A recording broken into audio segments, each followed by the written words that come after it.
Howdy folks, Chuck here, Wynot Wander. In the RV or outside of the RV, Ocean Springs Campground. Today, I'm going to do a service on our Hydro-Hot unit right here. This is our water heating system. Warms the coach, heats our water. Also has a preheat function for the engine in cold weather. Now this thing, we just had it serviced November a year ago. Then this last spring also we had a new motor put on it. The burner motor, I'm not sure exactly what it's called, the main motor on it. But I'm going to set the camera down here. Put it in the exhaust pipe. The problem we're having right now is while this thing is operating, if you can hear it running there, the pumps are running, it's diesel fired. The exhaust pipe is right here. You can hear that exhaust coming out of there. That's about what it should sound like. Now you can take this somewhere, you can call a guy, have it serviced. A couple $100 for an annual inspection. Main things I'm doing today, I'm going to replace the fuel filter and the nozzle for the diesel fuel where it sprays fuel into the combustion chamber. I wanted to show you the sounds on it mainly, as well as the location. Now, in here, of course, you can see there's water inlets, water outlets. Now it just shut off. Maybe my water's hot already. I'm going to go in and turn on a cold water for it. I'm going to turn on the hot.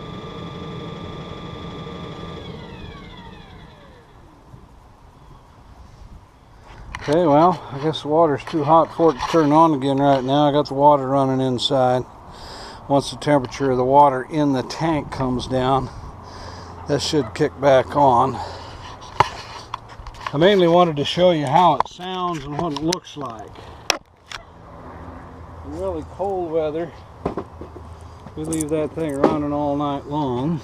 Of course, it cycles on and off, but last few weeks, the motor kicks on and blows air through it first, purges any unburnt fuel or fumes from the unit. Then the burner comes on. I don't know, I could hear it just now, but after it's been running for a while, it just kind of sputters, like it's misfiring. Basically, it's like a fuel injector on a diesel engine.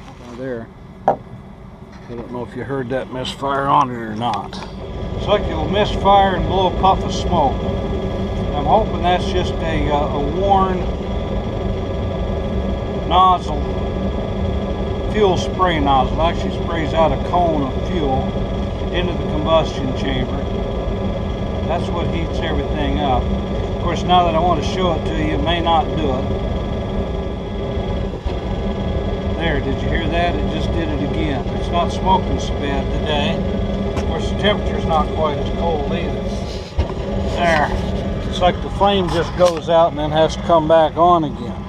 Now in here, this is my fuel filter. The nozzle is in there on the motor. I'll show you that later as well. But I went to Amazon.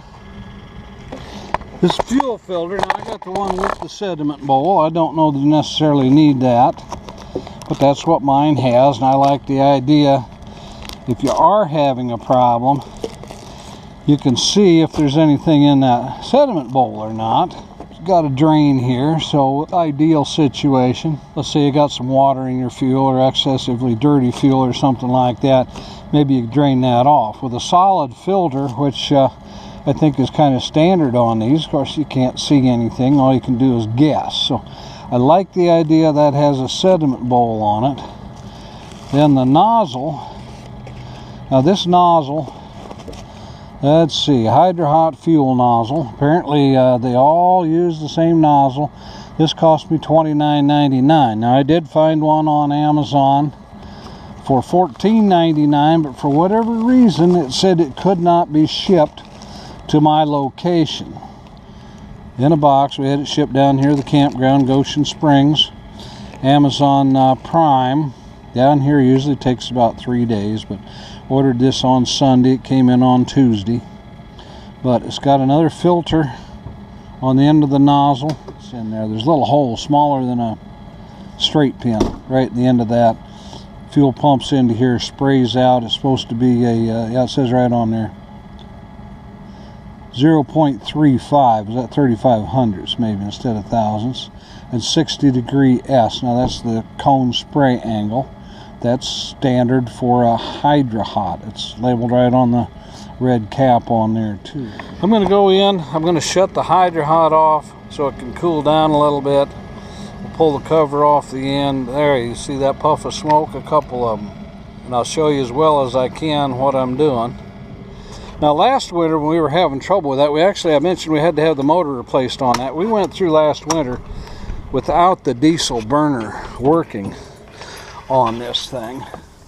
But right up above the door here, right up here, okay, Hydra Hot by Vehicle Systems, diesel switch, electric switch, engine preheat. Now right now I just got it running on diesel. I'm going to turn that off. There's no, which you don't have to. If you ran yourself clear out of diesel, you can still warm your water on electric. It doesn't get as hot, it doesn't last as long, doesn't heat as fast. Also, there's an engine preheat switch here that with things running, you can turn that on and it will then warm your engine on cold nights. We'll let the water run. That'll run cold water through there, help cool it down for me to work in there.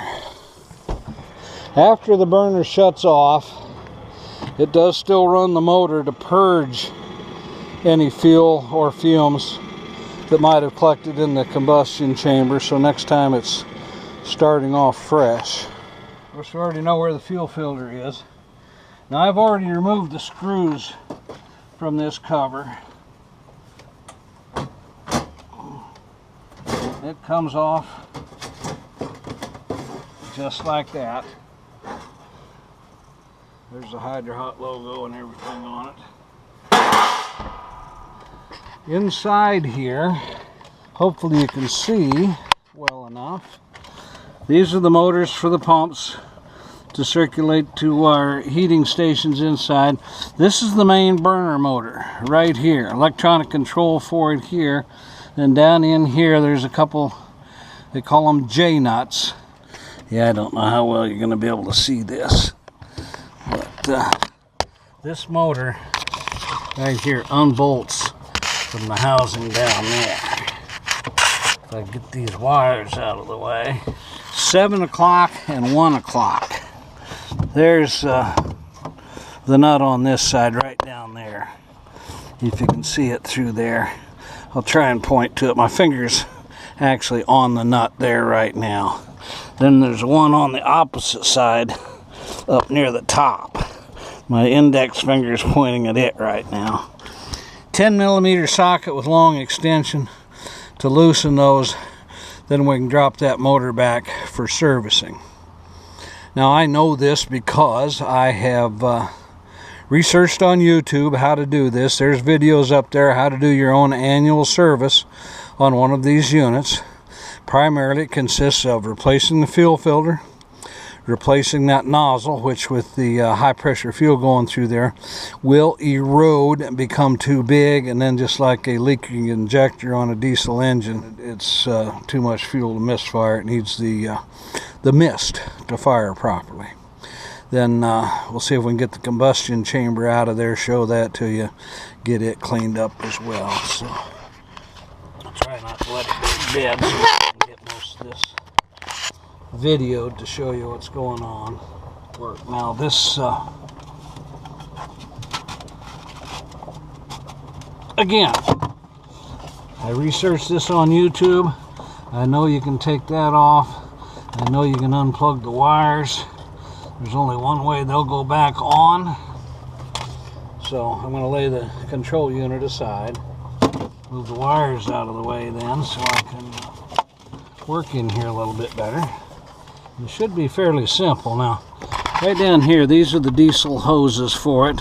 Because they're rubber, I guess some of these have steel lines for the fuel line, and on those you have to actually disconnect the fuel lines in order to be able to move that motor. Now, because we've got rubber hoses on ours, we should be able to drop that back. 10mm deep socket. That's what it's supposed to take. There's an extension. See if it's long enough. I might have to find a little bit more extension to do this. Need just a little bit more.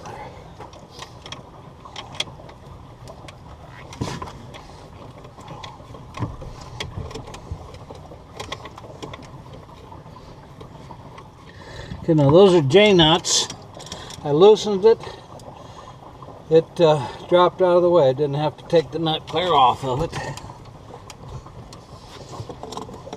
Gravity kind of assisted that a little bit. See if I can get on the other one up here. I did. It swung away also. Okay. Now, right here on the end you can see the nozzle. Looks kind of dirty actually. Looks like it's got fuel dripping off of it. And right below it is a sensor plate, which is supposed to be a loose fit. Here's the two electrodes to fire the fuel. Now right here attached to the side of the motor, this is an electrode gap adjusting tool. If you have a Hydra-Hot, your motor should have one of those on it too. It does come in a maintenance kit, but I've decided not to buy the kit. I'm going to replace the nozzle, clean things up, and hopefully it's going to even out the operation of a Hydra-Hot. So basically a couple of wrenches to unscrew the nozzle. You can, well, I wish I could get light on that just a little bit better. But you can see the nozzle here on top, right under the nozzle. It takes two straight wrenches to unscrew that. You need a wrench for the nozzle right here, and then to hold the, I'm going to call it an arbor, right below it. I think it said maybe 3/4 and 5/8. Got my replacement nozzle here. 5/8 wrench fits that. 3/4. So 3/4 for the arbor. 5/8. There's my old nozzle. A little bit of fuel dripping out of there. I'm going to catch that here real quick.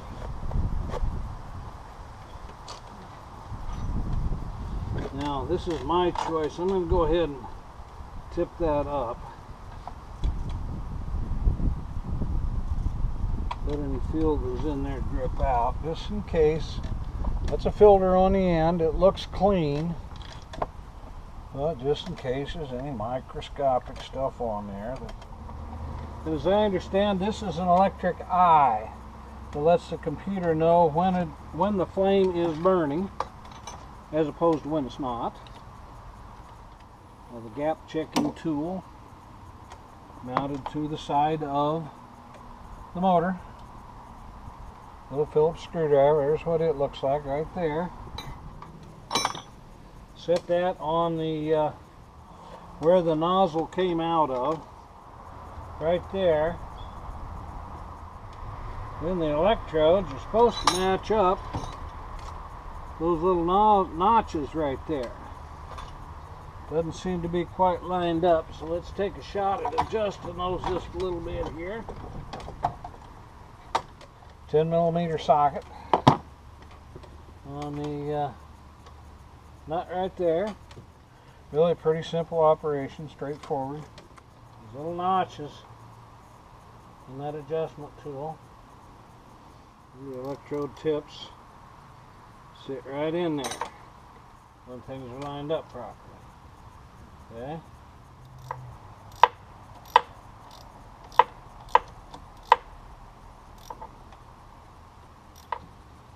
Pretty simple operation. Tool comes off. New nozzle. Screws in. And now the instructions said in until it seems tight. Back it off a quarter turn. Retighten again. That makes sure everything gets seated right. So it'll be leak proof. Helps it seal. Okay. So we got the electrodes adjusted. We got the new nozzle in it. Gonna go in here. Kind of swing this out of the way for right now. Don't know how well you're gonna see this. Combustion chamber. See if we can get that out. Clean it up.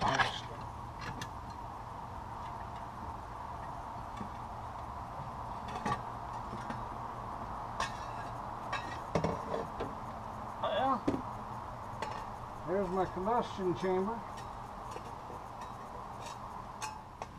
Yep, so apparently this one just sits in there. Then when the motor goes in, it holds it in there. Or the injection pump, whatever you want to call it here, holds it in there.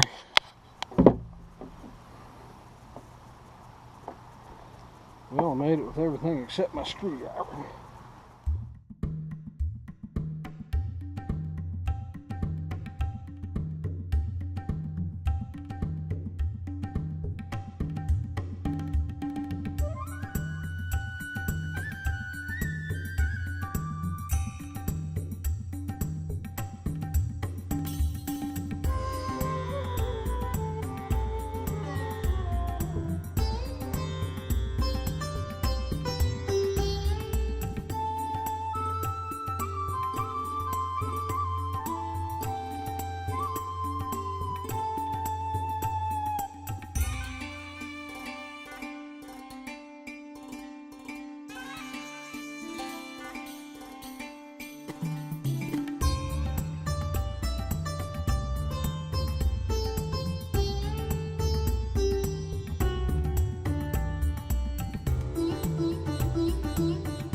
Basically, this just slides back in there. Then the assembly here holds it in.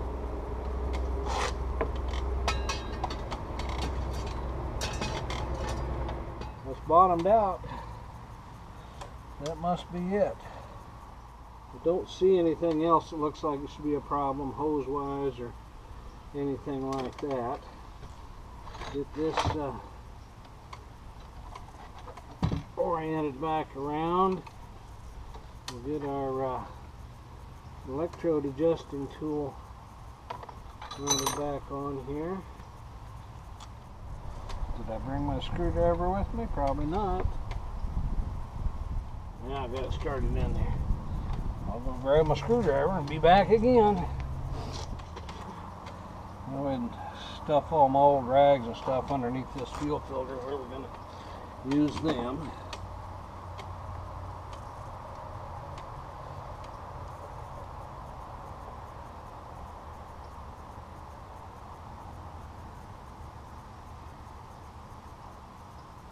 There's our electrode adjusting tool mounted back on so somebody can find it again later. Now, these brackets here, you can see those. Two here, there's two on the other side. Those go on, matching supports on either side. So if we get those lined up, our bolts will be lined up. Then our J-bolts here, I was trying to tell you about those. Those just pivot in there. You don't take the nuts clear off. The other one's down here on the bottom. They just swing back into position, then tighten down is what holds that in there. I'm going to push that one up if I can against that hose. Maybe that'll hold it out of the way in position. Well, or maybe not. Maybe I'll have to hold it out of the way by hand here. But anyway, slip this back up there. The J-bolts fit in notches like this. Tighten them down, and that part will be done. Okay, that J-bolt's back in place on the back corner there. Okay, got them snugged down. In the back of this control box, if you can see it here, this bracket here is supposed to slide in that slot right there. Knowing what it should do and getting it lined up to do it aren't always the same thing. There. I think. Yep. It's on there now. Alright, so now we just have to... Ooh. Okay, well, that's going to be fairly easy to unscrew. I thought maybe I'd need a filter wrench for it, but...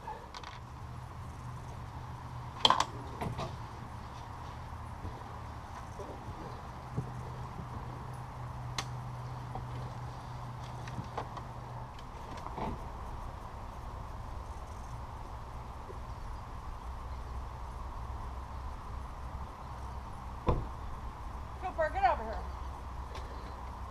Cooper, come on, you want a cookie? Come on. Hey, just do me a favor. Okay. Turn the hydro hot on, please. Okay. Come on, Coop.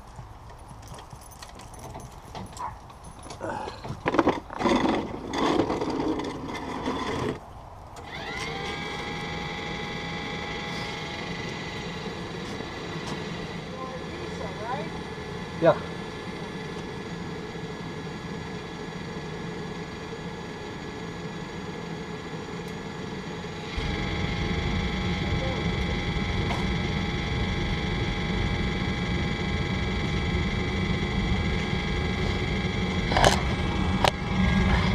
Okay, the burner kicked on.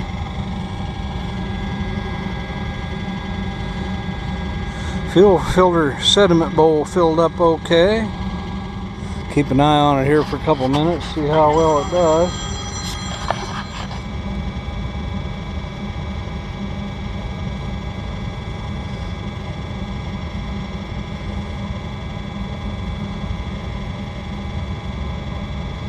Okay, well, the smoke cleared up right away. I suppose there's a little bit of unburned fuel and some unburned choke cleaner and stuff in there. Sounds like it's doing what it ought to do. Need to get the cover put back on it. No leaks or rattles. It's always a good thing. Well, all in all, I'm pretty pleased with the progress we made today. Sounds like steady operation with no misfires or anything. Alright. Sounds good. Now, another little comment I'd like to make. This is the cap for the coolant. inside my system, which through to heat the coach. Apparently there are more than one type of those. Now the man that did my service work on this one told me the ones with the big cap like this use regular ethylene glycol, just like you'd put in the car. This was replaced last, it was either February or March. I don't remember the date we had it serviced for sure. But we'd put all new stuff in. He said it was getting old. Now, if you were to go online and order the service kit for this, it does come with some, I think it's a quart, it's a bottle of coolant if you were to have to add. There are two kinds, a red one and a green one. Now he told me the ones that use special coolant have a different kind of cap on this, much smaller. Now you can see this is about the size of my hand, 3 inches or so. 1, 2, 3, however big that is. But anyway, the ones with the big cap use the regular antifreeze just like you put in your car. The ones with a smaller cap require a special fluid, the hydro-hot furnaces. The service kits also come with a refractometer, I think it's called. It lets you put a drop of fluid on there, look through it, refracts light, tells you whether or not it's any good. Anyway, knowing this is new and still fresh, I'm not worried about that at this time. It just, the unit was starting to misfire. They do recommend an annual service, which that and checking your coolant and coarse wires and hoses and things like that. I've never seen a sign of a leak or anything. It's been about 10 months since we replaced the pump in the motor there because it had failed. We changed all the coolant, started fresh then. But for now, that burner's running steady, better than it was before. Hopefully we've got it all fixed. I'll get this cover put back on. See if I can get this video edited and posted. This is Chuck, Why Not Wander. If you like our videos, please subscribe to our channel. Leave a comment, hit that like button if you would. Help us grow our channel. If you have a question on anything, please don't hesitate to ask. I try and answer all comments and questions on the channel. For now, be safe and have a great day.